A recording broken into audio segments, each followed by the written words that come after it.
অসমবাসীৰ কাৰণে এক সুখবৰ আৰু খবৰটো হৈছে অসমীয়া বিজ্ঞানী অসম সন্তান ডক্টৰ ৰুবুল মাউতৰ বৃহৎ সাফল্য হাৰ্ভাৰ্ড বিশ্ববিদ্যালয়ৰ হাৰ্ভাৰ্ড মেডিকেল স্কুলৰ সভ্য গৱেষক বিজ্ঞানী ডক্টৰ ৰুবুল মাউতৰ নেতৃত্বৰ এক বিজ্ঞানীৰ দলে উলিয়ালে কৰ্কট ৰোগৰ নিৰাময়ৰ উপায় কৰ্কট ৰোগ প্ৰতিৰোধৰ উপায় আৰু ৰুবুল মাউতৰ দলটোৱে যি উদ্ভাৱন কৰিলে যি আৱিষ্কাৰ কৰিলে সেই আৱিষ্কাৰ বা উদ্ভাৱন ইতিমধ্যে প্ৰকাশ পাইছে বিশ্ববিখ্যাত সেল নামৰ বিজ্ঞানৰ জাৰ্নেলখনত সেল হৈছে নেচাৰৰ সমকক্ষ এখন বিজ্ঞানৰ জাৰ্নেল অৰ্থাৎ ৰুবুল মাউতৰ সেই উদ্ভাৱনক এক প্ৰকাৰ সেল নামৰ জাৰ্নেল খলে তেওঁৰ সেই আৰ্টিকেলটো পাব্লিছ কৰি পেপাৰখন পাব্লিছ কৰি এক স্বীকৃতি প্ৰদান কৰিছে এক বৃহৎ সাফল্য যি ৰুবুল মাউত অসমৰ এক পৰিচিত নাম মোৰ এটা সপোন আছে নামৰ আত্মজীৱনীমূলক গ্ৰন্থখনৰ স্ৰষ্টা ৰুবুল মাউত সৰুতে যি দৰিদ্ৰতাৰ পাচিৰ চূৰ্ণ বিচূৰ্ণ কৰি বিশ্বমুখী যাত্ৰা আৰম্ভ কৰিছিল ৰুবুল মাউতে সেই ৰুবুল মাউত আজি সফলতাৰ শিখৰত কি আৱিষ্কাৰ কৰিছিল উচ্চ বিজ্ঞানৰ এক বিষয় আমি যেহেতু উচ্চ বিজ্ঞানৰ ছাত্ৰ নহয় এই বিষয়টো বিশ্লেষণ কৰাত আমাৰ অসুবিধা কিন্তু সেই অসুবিধাবোৰ আমাৰ কাৰণে সহজ কৰি তুলিছে ডক্টৰ ৰুবুল মাউতে নিজে কাৰণ আজি তেওঁ অসমৰ পৰা প্ৰকাশিত এখন অসমীয়া দৈনিক কাকতত তেওঁ কি আৱিষ্কাৰ কৰিলে তেওঁৰ উদ্ভাৱনীটো কি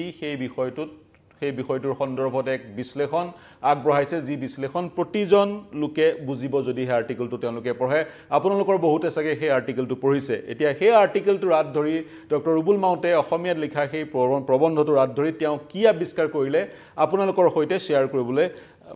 কৰাৰ প্ৰয়াস কৰিম সেল নামৰ জাৰ্নেলখনৰ আগষ্টৰ সংস্কৰণত ৰুবুল মাউতৰ দলটোৰ এই উদ্ভাৱনীৰ কথা বিস্তাৰে প্ৰকাশ পাইছে মন কৰিব তেওঁ কৈছে আমাৰ শৰীৰটোক তেওঁ তুলনা কৰিছে ডক্টৰ মাউতে তুলনা কৰিছে যুদ্ধ ক্ষেত্ৰৰ সৈতে আৰু এই যুদ্ধ ক্ষেত্ৰত অহৰহ আক্ৰমণ কৰি থাকে কিছুমান বীজাণুৱে ব্যাক্টেৰিয়া ভাইৰাছ ইত্যাদি বীজাণুবোৰে আৰু সেই যুদ্ধ ক্ষেত্ৰত আমাক বচাবলৈ আমাৰ শৰীৰটোক ৰক্ষা কৰিবলৈ কিছুমান সেল আছে যিবোৰক আমি টি সেল বুলি কওঁ আৰু এই টি সেলবোৰে অহৰহ সেই বাহিৰৰ আক্ৰমণকাৰীবোৰৰ সৈতে যুদ্ধ কৰি থাকে আৰু আমাক নিৰোগী কৰি ৰাখে এই টি সেলবোৰ যিমানেই শক্তিশালী সিমানেই আমাৰ ৰোগ প্ৰতিৰোধ ক্ষমতা বেছি লিম্ফোসাইট সেল টি লিম্ফোসাইট বা টি সেল বুলি যাক কোৱা হয় এতিয়া এনে কিছুমান কোষ আছে যিবোৰ কোষ বা যিবোৰ সেল আমাৰ শৰীৰতে সৃষ্টি হয় সেই কোষবোৰে আমাক ৰোগীয়া কৰি তোলে ডক্টৰ মাউতৰ ভাষাত সেই কোষবোৰ বিপথে পৰিচালিত হয় আৰু সেই বিপথে পৰিচালিত হোৱা কোষবোৰৰ কাৰণে আমাৰ শৰীৰত ডায়েবেটিছে বাহ লয় বা আমি কৰ্কট ৰোগত ভুগো আমাৰ কৰ্কট ৰোগ হয় এতিয়া এই যি টি সেলবোৰ এই টি সেলবোৰৰ জন্ম হয় ৰুবুল মাউতে লিখিছে অস্থিমজ্জাৰ উৰ্বৰ ভূমিত সেই টি সেলবোৰৰ জন্ম হয় আৰু তেজৰ প্ৰবাহত সেই টি সেলবোৰ নাবালক টি সেলবোৰ জন্ম হোৱা নাবালক টি সেলবোৰ স্থানান্তৰিত হয় থাইমাছ নামৰ এক অংগলৈ হাওঁফাওঁ আৰু কলিজাৰ মাজত থকা থাইমাছ নামৰ এক অংগলৈ স্থানান্তৰ হয় টি সেলবোৰ আৰু থাইমাছ হৈছে এক ধৰণৰ স্কুল এখন এই থাইমাছতে নাবালক টি সেলবোৰ প্ৰশিক্ষণ লাভ কৰে বাহিৰৰ আক্ৰমণকাৰীৰ সৈতে যুঁজ দিবলৈ যিমানেই ভালকৈ প্ৰশিক্ষণ লয় যিমানেই শক্তিশালী সিমানেই ভালকৈ যুঁজ দিব পাৰে কিন্তু যিমানেই সময় বাগৰি যায় এগৰাকী ব্যক্তিৰ শৰীৰত এই থাইমাছ নামৰ অৰ্গেনটো সংকুচিত হৈ আহে যি ধৰণে প্ৰশিক্ষণ দিব লাগে টি সেলবোৰক প্ৰশিক্ষণ দিব নোৱাৰে আৰু সমান্তৰালকৈ টি সেলবোৰে যুদ্ধ কৰি কৰি ভাগৰুৱা হৈ পৰে আৰু টি সেলবোৰ যেতিয়া ভাগৰুৱা হৈ পৰিব আক্ৰমণকাৰী বীজাণুবোৰৰ সৈতে যুদ্ধ কৰিব নোৱাৰিব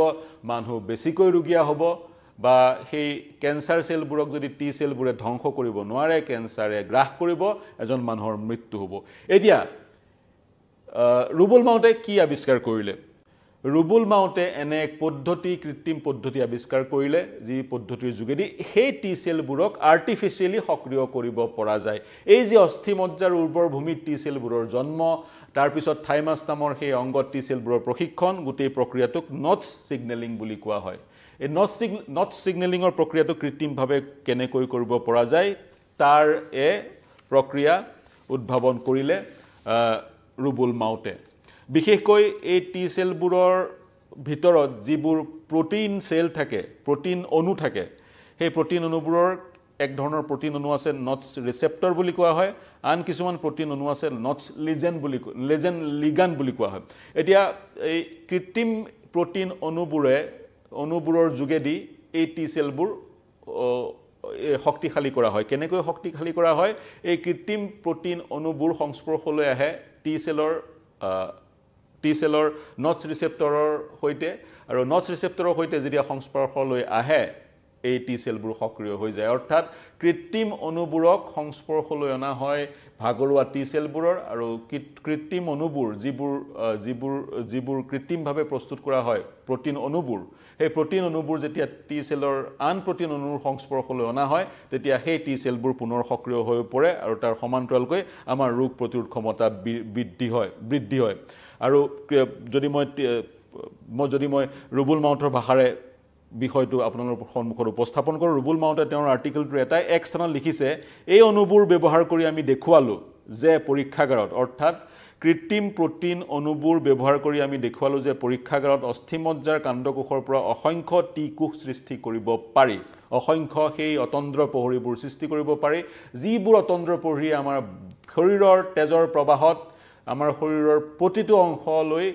প্ৰতিটো অংশত গতিমান হৈ থাকে প্ৰতিটো সময়ত আৰু বাহিৰৰ আক্ৰমণকাৰী আৰু ভিতৰৰ আক্ৰমণকাৰীৰ সৈতে অহৰহ যুঁজ দি থাকে সেই টি কোষবোৰ সৃষ্টি কৰিব পৰা যায় পৰীক্ষাগাৰত অস্থিমজ্জাৰ কাণ্ডকোষৰ পৰা অসংখ্য টি কোষ যে সৃষ্টি কৰিব পৰা যায় পৰীক্ষাগাৰৰ যোগেদি সেই কথাটো দেখুওৱা হ'ল তেওঁ লগতে কৈছে ই এক গুৰুত্বপূৰ্ণ উদ্ভাৱন কাৰণ বৰ্তমান বিশ্বৰ চিকিৎসা ব্যৱস্থাত কৰ্কট প্ৰতিৰোধী কাৰ্ড টি সেল প্ৰস্তুত কৰিবলৈ এনে বহু টি কোষৰ প্ৰয়োজন কৰ্কট প্ৰতিৰোধী কাৰ্ড টি সেল প্ৰস্তুত কৰিবলৈ এনে বহু টি সেলৰ প্ৰয়োজন টি লিম্ফোচাইটৰ প্ৰয়োজন আৰু কাৰ্ড টি সেল হৈছে এক ধৰণৰ কেন্সাৰ ইমিউনোথেৰাপি য'ত ৰোগীৰ দেহৰ পৰা টি কোষ আহৰণ কৰি সেইবোৰক চিকিৎসালয়ত অভিযন্ত্ৰণ কৰি পুনৰ ৰোগীৰ দেহত সুমুৱাই দিয়া হয় কাৰ্ড টি সেল প্ৰস্তুত কৰিবলৈ লাগে আমাৰ শৰীৰৰ সেই অতন্দ্ৰ প্ৰহৰীবোৰ টি সেলবোৰ আৰু কাৰ্ড টি সেল হৈছে এক ধৰণৰ কেন্সাৰ ইমিউনোথেৰাপি কেন্সাৰ ৰোগ নিৰাময় কৰা এক ধৰণৰ প্ৰক্ৰিয়া য'ত আমাৰ শৰীৰৰ পৰা টি সেলবোৰ আহৰণ কৰা হয় আৰু তাৰ পিছত চিকিৎসালয়ত মেচিনৰ যোগেদি সেইবোৰক পুনৰ ৰোগীৰ দেহত সুমুৱাই দিয়া হয় যাতে সেই টি সেলবোৰে কৰ্কট ৰোগৰ সেই কোষবোৰক ধ্বংস কৰিব পাৰে যি কি নহওক তেওঁ সমান্তৰালকৈ লিখিছে তেওঁলোকৰ যি গৱেষণা সেই গৱেষণাত গুৰুত্বপূৰ্ণ ফলাফল তেওঁলোকে বা সফলতা তেওঁলোকে লাভ কৰিছে পৰীক্ষামূলকভাৱে এন্দুৰৰ শৰীৰত সেই টি কোষক সক্ৰিয় কৰি অৰ্থাৎ এন্দুৰৰ শৰীৰত গিনিপিগ হিচাপে এন্দুৰক ব্যৱহাৰ কৰি এন্দুৰৰ শৰীৰত সেই টি কোষবোৰক সংস্থাপিত কৰি টি কোষবোৰক সক্ৰিয় কৰি বিশেষ সফলতা লাভ কৰা হৈছে আৰু সেই সফলতাৰ সবিস্তাৰ বিশ্লেষণ তেওঁ এই প্ৰবন্ধটোতো আগবঢ়াইছে তাৰ সমান্তৰালকৈ যিখন জাৰ্নেল বিশ্ববিখ্যাত সেল নামৰ জাৰ্নেলখনতো সবিস্তাৰে গোটেই বিষয়টো প্ৰকাশ পাইছে আৰু তেওঁ লগতে কৈছে সেই কৃত্ৰিম প্ৰটিন অনুৰ কথা যে আমি কৈ আছিলোঁ সেই কৃত্ৰিম প্ৰটিন অনু তেওঁ প্ৰস্তুত কৰাৰ কাম আৰম্ভ কৰিছিল 2021 চনৰ পৰাই যেতিয়া তেওঁ ডেভিড বেকাৰৰ সৈতে কাম কৰি আছিল ডেভিড বেকাৰ হৈছে 2024 চনত নোবেল বঁটা প্ৰাপক 2024 চনৰ নোবেল বিজয়ী বা নোবেল বঁটা তেওঁ লাভ কৰিছিল গতিকে ডক্টৰ ৰুবুল মাউতে নোবেল বিজয়ীসকলৰ সৈতে কাম কৰিছে তেওঁলোকৰ সান্নিধ্য লাভ কৰিছে ডক্টৰ ৰুবুল মাউত কাকপথাৰৰ জন্ম তেওঁ অসমীয়া মাধ্যমত স্কুলীয়া শিক্ষা গ্ৰহণ কৰিছিল প্ৰবল প্ৰত্যাহ্বান নেওচি তেওঁ এই বিশ্বমুখী যাত্ৰা আৰম্ভ কৰি আজি সফলতাৰ শিখৰ পাইছেগৈ দৰিদ্ৰতাৰ প্ৰাচীৰখন তেওঁ ভাঙি চূৰ্ণ বিচূৰ্ণ কৰি দিছিল তেওঁ কিতাপখনত লিখিছে কেনেকৈ তেওঁ গৰু চৰাই স্কুললৈ গৈছিল কেনেকৈ তেওঁ ৰাস্তা বনোৱাৰ কামত নিয়োজিত হ'ব লগা হৈছিল সেই সকলো কথা তেওঁ লিপিবদ্ধ কৰিছে কেনেকৈ তেওঁ বজাৰত সবজি বেছি স্কুললৈ যাবলগীয়া হৈছিল সেইজন ৰুবুল মাউতে তিনিচুকীয়া কলেজৰ পৰা হাই ছেকেণ্ডাৰী পাছ কৰিছিল ডিব্ৰুগড় বিশ্ববিদ্যালয়ৰ পৰা স্নাতক জীৱবিজ্ঞানৰ তাৰ পিছত গুৱাহাটী বিশ্ববিদ্যালয়ৰ পৰা তেওঁ স্নাতকোত্তৰ তাৰ পিছত নেশ্যনেল কেমিকেল লেবৰেটৰী পুনে তাৰ পিছত Tata institute of fundamental research তাৰ পিছত বিশ্বমুখী যাত্ৰা মাৰ্কিন যুক্তৰাষ্ট্ৰ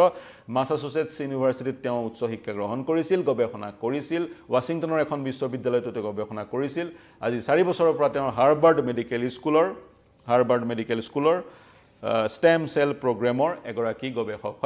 গৱেষক বিজ্ঞানী আৰু অনাগত সময়ত অসমবাসী আজি উৎফুল্লিত ৰুবুল মাউতক লৈ তেওঁৰ এই সাফল্যক লৈ চেলত তেওঁৰ সেই প্ৰবন্ধ প্ৰকাশ পাইছে গৱেষণা পত্ৰ প্ৰকাশ পাইছে অসমবাসী উৎফুল্লিত আমি উৎফুল্লিত আৰু সমগ্ৰ অসমবাসীয়ে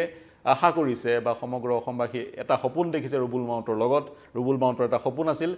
এই আজিৰ তাৰিখত ৰুবুল মাউতৰ সেই সপোনটো সমগ্ৰ অসমবাসীৰ সপোন আৰু সেই সপোনটো কি এদিন নহয় এদিন ৰুবুল মাউতে নোবেল বঁটা লাভ কৰিব জীৱবিজ্ঞানত বা বিজ্ঞানৰ নোবেল তেওঁ লাভ কৰিব বা প্ৰথমজন অসমীয়া হ'ব নোবেল বঁটা পোৱা ৰুবুল মাউতক আমাৰ তৰফৰ পৰা অভিনন্দন জ্ঞাপন কৰিছোঁ তেওঁৰ বিজ্ঞানৰে বিশ্বমুখী যাত্ৰা আগবাঢ়ি যাওক বিজ্ঞানৰ ন তত্ত্ব আৱিষ্কাৰ কৰক আৰু তেওঁ শেহতীয়াকৈ বা তেওঁৰ দলটোৱে কৰ্কট ৰোগ প্ৰতিৰোধৰ যি এক উপায় বা নিৰাময় উদ্ভাৱন কৰিলে এই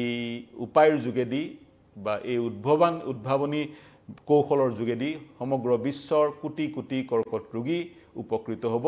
বা মানৱ সমাজ উপকৃত হ'ব প্ৰিয় দৰ্শক আপোনালোকেও আমাৰ যোগেদি ৰুবুল মাউতক অভিনন্দন জনাওক তেওঁৰ এই সফলতাৰ কথা আপোনালোকেও জানক আৰু এই বিশ্লেষণ কেনে পালে আমাক জনাওক অতিৰিক্ত কিবা তথ্য দিব বিচাৰিলে আমাক সেই তথ্য প্ৰদান কৰক মন্তব্য কৰক প্ৰতিক্ৰিয়া প্ৰকাশ কৰক আমাৰ ইউটিউব চেনেল আৰু ফেচবুক পেজত প্ৰৱেশ কৰি কমেন্ট সেকশনত মন্তব্য লিখিব পাৰিব ৰুবুল মাউতৰ সকলো খবৰ তেওঁৰ বিজ্ঞানৰ জয় তেওঁৰ যোগেদি হোৱা বিজ্ঞানৰ জয়যাত্ৰা খবৰ আমিতো দি যামেই তাৰ সমান্তৰালকে দেশ বিশ্ব ৰাজ্যৰ সকলো বাতৰিৰ কাৰণে চাই থাকিব